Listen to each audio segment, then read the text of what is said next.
9 straight wins, a 7-point lead at the top of the table.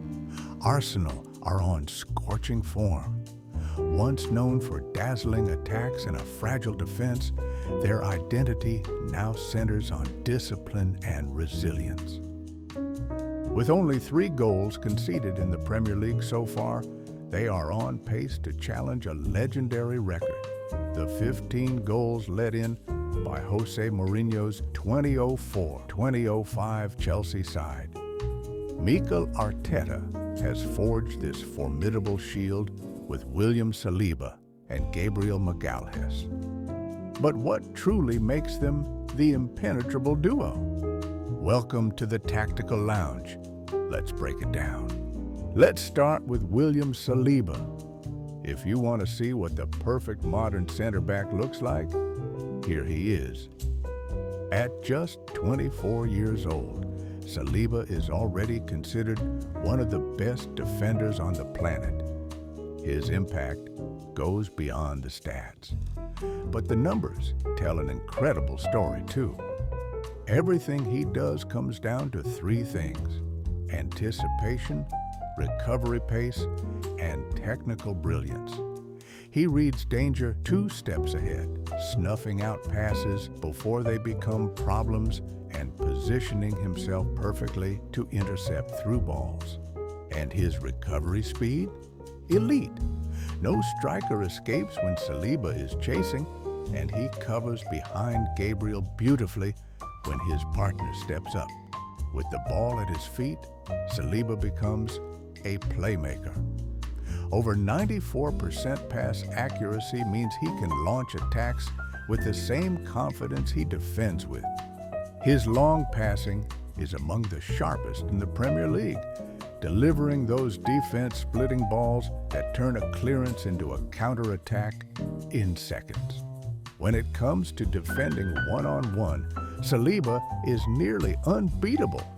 He's been dribbled past just twice all season. Twice. That's the kind of positioning and discipline most defenders spend their careers chasing. Now his partner, Gabriel Magalhães. This is a player who brings both brains and bite to every match.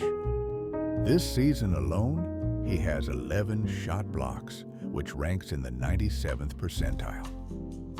That's pure courage combined with lightning-quick reads and elite positioning.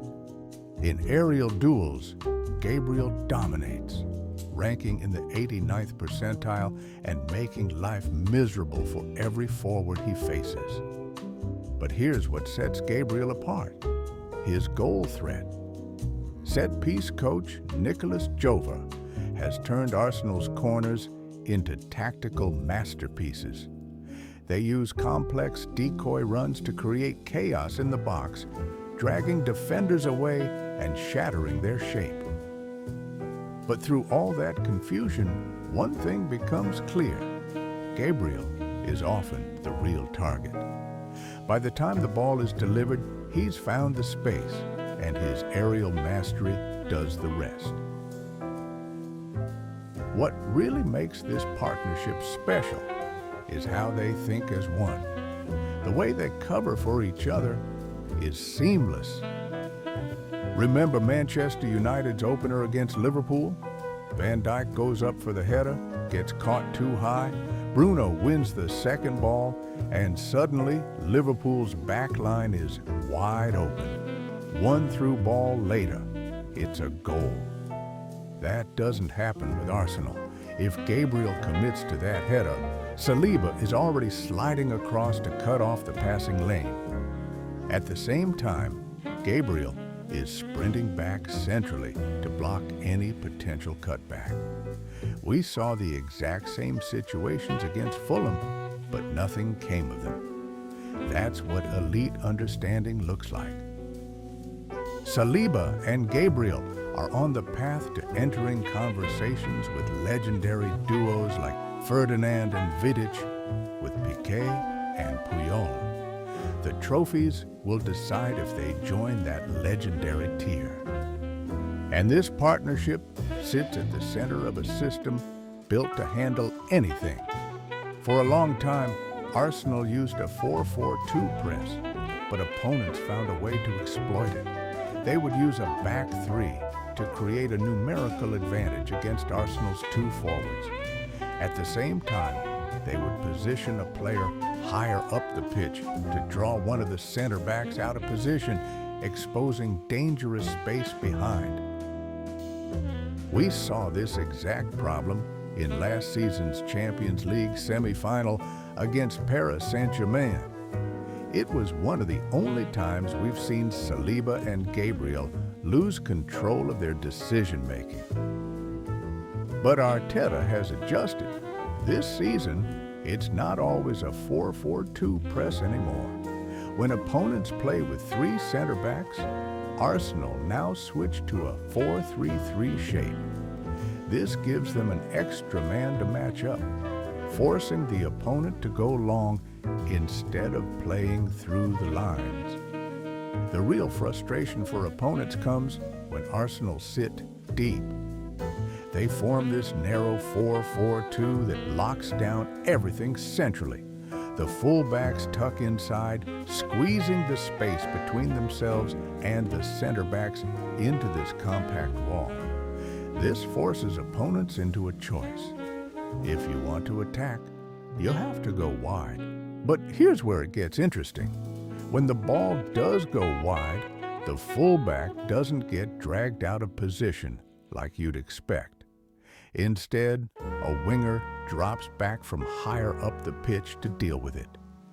This keeps the defensive structure intact and narrows the opponent's operating space even further. So when crosses or cutbacks do come in, Arsenal are never outnumbered. You've got two elite center backs with perfect understanding covering for each other, and the defensive shape stays solid. When this structure is working, Arsenal have an answer for everything. Crosses for headers? Covered. Near post runs? Covered. Cutbacks for second line shots? No space. Cutting into the half space? There are no more half spaces with Rice and Zubimendi completely shutting it down. And if all of this is not enough, David Raya provides the last line of defense, boasting an incredible save percentage of over 84%.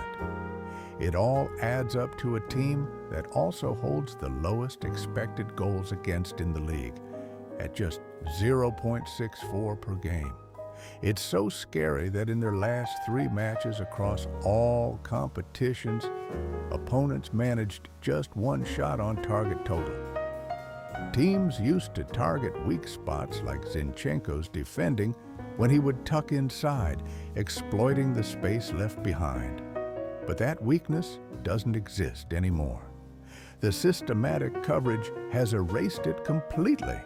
Otherwise, excluding individual errors that might occur, it's certain that to score against Arsenal, it must be a ball that is exceptionally brilliant, beyond imagination, like Szoboszlai's unstoppable free kick.